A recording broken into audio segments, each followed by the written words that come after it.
सर्वांना माझा नमस्कार. आपल्या शाळेचे आदरणीय मुख्याध्यापक सोनवणे सर आणि इतर माझे मार्गदर्शक सर्व शिक्षक आणि विद्यार्थ्यांना, आपण बघत आहेत कॉम्पिटिशन काय आहे, स्पर्धा काय चाललेल्या आहे जगामध्ये, आणि आपल्या खेडेगाव असन किंवा ह्या परिसरातील विद्यार्थी त्या क्षेत्रामध्ये जाऊन त्या कॉम्पिटिशनमध्ये टिकायला पाहिजेत. आणि जे काही क्लासेस असतील किंवा तुम्हाला जी तयारी करायची त्याच्यासाठी ज्या अडचणी येतात त्या अडचणी दूर करण्यासाठी हा कार्यक्रम शाळेनं खूप चांगल्या पद्धतीनं नियोजन केलेलं आहे. तर मी तर अशी विनंती करतो की हा कार्यक्रम प्रत्येक वर्षी पाहिजे. फक्त विद्यार्थ्यांचा प्रतिसाद असा पाहिजे, जसे म्हणते मन के जीत जीत है, मन के हारे हार है, हार गए जो बिन लढे उन पर है धिक्कार. म्हणजे मननं जर तुम्ही जिंकलात तर जिंकू शकता. तुमचं जर मन आता तुम्ही हरवलंच की मला आता अभ्यास होत नाही, मी काय करणार, मी खेडेगावातच आमच्या हिवऱ्याच्या शाळेत झालंय किंवा इथं गावातच शिक्षण झालंय, तर त्याचा उपयोग नाही. त्याच्यासाठी तुम्ही मनानं तयार व्हायला पाहिजे, तुमचं ध्येय निश्चित करायला पाहिजे की आपण काय करायला पाहिजे. तर सर मी विनंती करतो की आपल्या मागील वर्षी मागच्या 2-3 बॅचेस काय करत आहेत, ते विद्यार्थी कुठं आहेत त्याचा पण आपण थोडा आढावा घ्यायला पाहिजे. आणि कुठं चुकलेत ते आपल्याला पुढं काय बदल करता येईल ते बघूनच करता येईल. कारण की आता 10वी झाली म्हणजे असं नाही, मी तर असं गृहीत धरतो की हे जे 10वी पर्यंतचे विद्यार्थी आपल्या इथं आले आहेत, आता 12वी पर्यंत म्हणता येईल, 6वी ते 12वी इतका त्यांचा जो संपर्क आहे आणि त्यांचा जो परिचय आहे शाळे इतका मला वाटतं कुठंच नाही. एक आई वडील सोडले तर दुसऱ्या कुणासोबतच तेवढे अटॅच नाहीत. म्हणजे त्यांचं जे पूर्ण नाळ आहे ते तुम्ही शाळेनंच ओळखलेले आहे. त्याच्यामुळं 10वी 11वी 12वी झाल्याच्या नंतर विद्यार्थी कुठं जाते, कुठं चुकतेत हे शाळेलाच माहिती आहे, किंवा कोणता विद्यार्थी काय करू शकतो शिक्षक सांगू शकतात. आता ज्यावेळेस मी ह्या शाळेत होतो त्यावेळेस असं काही विशेष नव्हतं किंवा कोणते शिक्षक म्हणत नव्हते की हा असं करीन तसं करीन. पण शिक्षकांचं असं असतं की नजरेमधून विद्यार्थी एक वेळेस गेला, त्यांच्या जवळ 3-4 वर्ष शिकला, तर 12वी झाल्याच्या नंतर कोणी मेडिकलला लागत असेल, कोणी इंजिनिअरिंग लागत असेल, त्यावेळेस शिक्षक सांगू शकते की हा विद्यार्थी चांगला होता आणि हा करू शकत होता. असं तसं माझ्या बाबतीत तसं नव्हतं काही करण्यासारखं किंवा कुणी सांगणं असं नव्हतं. कारण की एवढं काही मी ह्याच्यामधलं जो मिडियम विद्यार्थी होतो 50-60% मधला, त्याच्यामुळे कोणत्या शिक्षकाच्या मला वाटत नाही आता जे म्हणते नजरेत आहे तसं मी त्यावेळेस काही नजरेमध्ये नव्हतो. फक्त एकच होतं की निर्णय क्षमता थोडीशी बरी होती, एवढी पण खास नव्हती. म्हणजे सांगण्याचं उदाहरण, मी ज्यावेळेस राजेगावच्या शाळेत होतो 5वी-6वी झाल्याच्या नंतर तो निर्णय खूप महत्त्वाचा होता. कारण आपल्याला कळायला पाहिजे आपण काय करतो आणि कुठं जायला पाहिजे. मी 6वी झाल्याच्या नंतर ॲडमिशन तिथलं कॅन्सल करून इथं आणलं. इथं आल्याच्या नंतर सोनवणे सर इथंच आहेत. सोनवणे सरांनी मला विचारलं, 10-12 जण माझ्यासोबत आले आणि तुम्ही ह्या शाळेत का आला. आता मी ते पुढाकार घेतला होता, त्याच्यामुळे मलाच जाऊन पुढे बोलणं होतं. सरला म्हणलं सर त्या शाळेत शिकवित नाहीत, ह्या शाळेत शिकवित आहेत. सर म्हणले कोण म्हणलं तुला, तर म्हणलं माझे जे बॅचमेट आहेत दुसरे शाळेतले 4थी पर्यंतचे, त्यांचा अभ्यास मला थोडासा बदल वाटतंय. म्हणजे निर्णय होता चांगला थोडाफार तरी, कारण की दुसऱ्यासोबत कम्पेअर करणं, दिनकर मुंडे आहे, गोपाळ चौरे, तर आपली निर्णय क्षमता आपण ठरवायला पाहिजे. मी तर म्हणतो सर आपल्या शाळेतले हे जे विद्यार्थी आहेत माझ्यापेक्षा चांगले आहेत आणि माझ्या लेवलचे, माझ्यापेक्षा कमी कोणीच नाही. ह्यांनी जर ठरवलं तर 100% हे आपल्या शाळेचं नाव, आपल्या परिसराचं नाव करू शकतात. फक्त एकच आहे की त्यांनी जाग यायला पाहिजे, तुमची निर्णय क्षमता थोडी बदलायला पाहिजे. तसंच आहे, जसं शाळेचं जसं केलं का तसेच पुढचे निर्णय झाले 2-3 आणि झालं. समजा शिक्षक आहेत, आई वडिलांना आपल्या परिसरातल्या आशीर्वादामुळं आज आहे मी तुमच्या समोर उभा. तर तुम्हाला सांगतो आपण परिस्थितीला नाव ठेवू नाही, शाळेला नाव ठेवू नका. तुम्ही इथं 5वी पासून आहेत ना, माझी 5वी-6वी दुसरीकडे झाली बरोबर, तर तुम्हाला खूप बेस खूप चांगला भेटलेला आहे शाळेचा. शाळेमध्ये मार्गदर्शन खूप चांगलं आहे, शिक्षक पण खूप चांगले आहेत. बाकीच्या तुलनेत मी बघतो आता बऱ्यापैकी शाळा जातो मी, त्यापैकी आपली शाळा खूप चांगली आहे आणि आवडणारी शाळा मला बऱ्यापैकी. त्याच्यामुळं शिक्षकाला, शाळेला, परिस्थितीला आणि आईवडिलाला नाव उठवू नका. तुम्ही स्वतः बघा तुम्ही काय करतात, सकाळी उठल्यापासून संध्याकाळपर्यंत काय हे तुमचं तुम्ही ठरवलंय कधी. तुम्ही एकच काम करा, आता एक 8 दिवस फक्त सकाळी उठल्यापासून संध्याकाळी काय करतात, रोज संध्याकाळी लिहून ठेवायचं आपण काय करतो, किती वेळ तुमचा जो आहे तो उपयोगाला घालतात तुम्ही ठरवा. आणि 8 दिवसाच्या नंतर तुमच्या असं लक्षात येईल की आपला वेळ बऱ्यापैकी आपण वाया घालवतो, त्या वेळेचा उपयोगच करीत नाहीत. तो उपयोग करायला पाहिजे. आमच्या वेळेस कसं होतं, त्यावेळेस ऑनलाईनचा नव्हता जमाना नव्हता. त्यावेळेस कसं होतं, मोबाईल वगैरे काय विशेष नव्हतं. आता एखादं काही जर येत नसेल तुम्हाला 2 मिनिटात शिक्षकाला सुद्धा विचारायची गरज नाही, बरोबर आहे का. सगळ्या गोष्टी घरी फक्त काय आपण सगळ्या दुसऱ्याच ह्याच्याकडे झालो की बघण्यात तुम्हाला आता टीव्ही मोबाईल हे बघतात 2-2 मिनिटाचे जे रील्स आहेत त्याच्यात तुम्ही जास्त ऍड झाला. त्याच्यामध्ये काय होतं बघितलं शिक्षकाची मजा विद्यार्थी उडवतो तुम्ही रीलमध्ये बघतात बरोबर. मग तसंच वाटतं आपला ब्रेन पण तसं कामाला करायला लागतो आणि आपण पण तसेच विचार करतो. तर त्या रील्स सोडून द्या, रील्स बघू नका. कोणत्याही विद्यार्थ्यांनी रील बघायचं नाही सर. आजकाल बघा तुम्ही ॲडिक्शन झालंय रील्सचं खूप मोठं ॲडिक्शन झालेलं आहे. जे आज म्हणतो नाही क्रिमिनल माइंड आहे लोकांचं किंवा हे प्रवृत्ती वेगळी लागलेली आहे. रील्स मला लागली तुम्ही 30 सेकंदामध्ये तुम्ही पाणी खोदतात आणि पाणी पितात. बघितलं तुम्ही युट्यूबवर 30 सेकंदात कुठतरी खड्डा खांदायचा पाणी येतं आणि लगेच पाणी लागतं आणि पाणी पितो. असं होऊ शकतंय का? नाही. शाळेत गेला समजा एखाद्या शिक्षकाला आपण कसं तरी वेळेत काढायचं कसं काढायचं 1 मिनिटात काढू शकतो. असंच होतं रीलमध्ये. किंवा आपण मार्क घ्यायचे शिक्षकापुढे 2 मिनिटात रीलमध्ये काहीतरी पाठांतर करायचं शिक्षकांना बोलायचं. तसं शक्य आहे का? नाही. त्याच्यासाठी खूप मेहनत करावी लागते. त्याच्यामुळं तुमचे आई वडील काय करतात मला वाटत नाही ह्याच्यातलं कोणाचे आई वडील दिवसभर घरी बसून असते ना असं एक बी मला उदाहरण नाही ह्याच्यामध्ये बरोबर. फक्त आपण काय करतो आपल्या परिस्थितीला आणि आईवडिलांना नाव ठेवतो. तर परिस्थिती आणि आईवडिलाला कोणीही नाव ठेवायचं नाही. तुमची मेहनत तुमची चिकाटी हेच तुम्हाला कामाला येणार आहे. आणि सर्वांनी एक लक्षात ठेवा आता जे 9वीला बसलेले आहेत ते 10वीला बसणार आहेत आणि 10वी झालेले विद्यार्थी 11वी-12वीचे त्यांनी तुमची ताकद ओळखा. कुणाला गणित जमतंय, कुणाला मराठी चांगली जमती किंवा कुणाला नाटक जमतंय.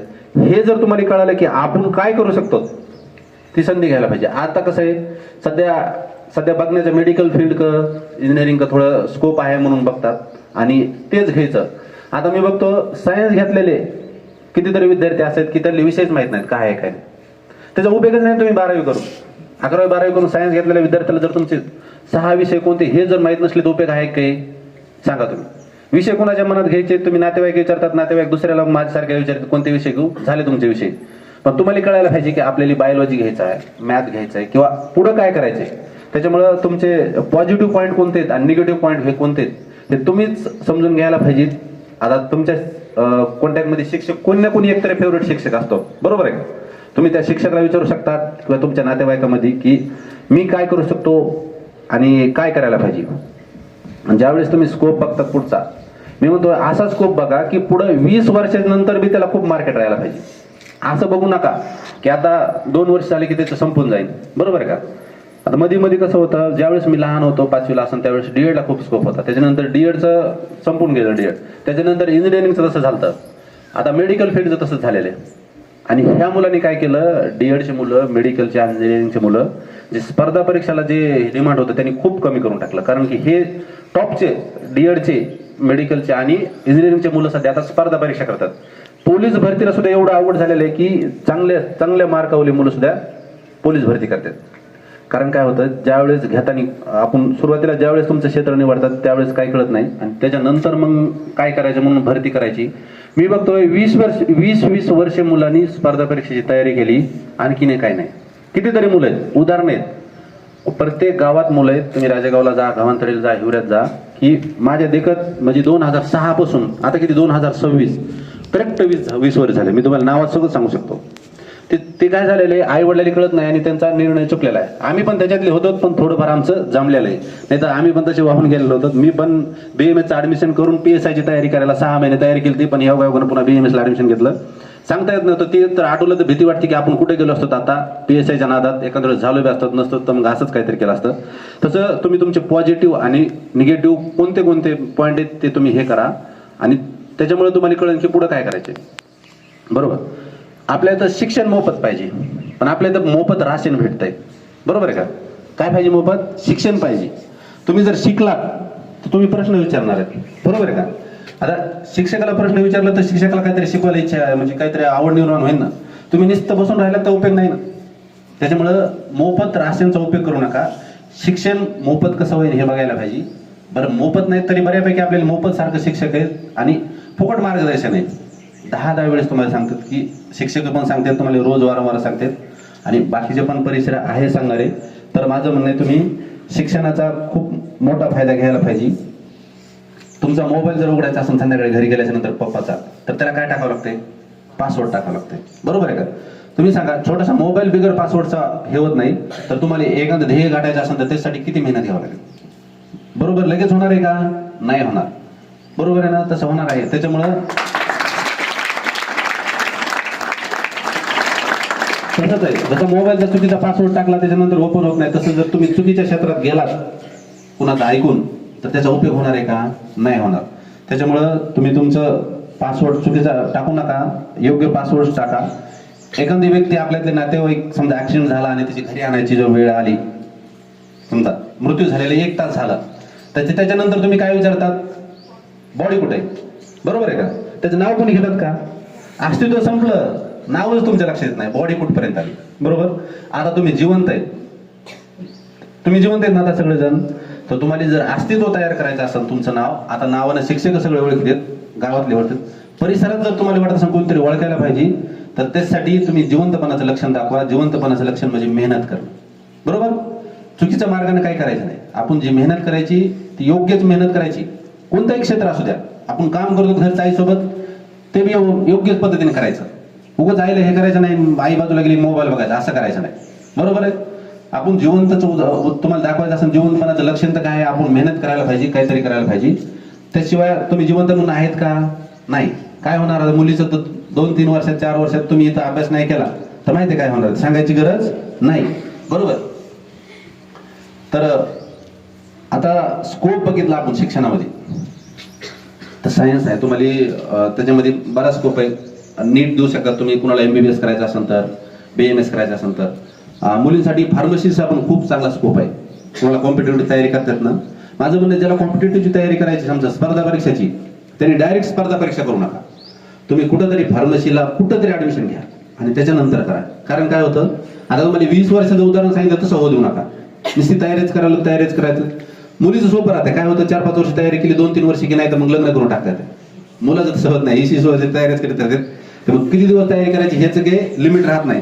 त्याच्यामुळं कुठंतरी ऍडमिशन घ्यायचं. कुठंतरी म्हणण्यापेक्षा तुम्ही 4 दिवसात निर्णय घ्या, मला ह्याच्यामध्ये हे माझं आवड आहे आणि मला ते जमत्याच गोष्टी.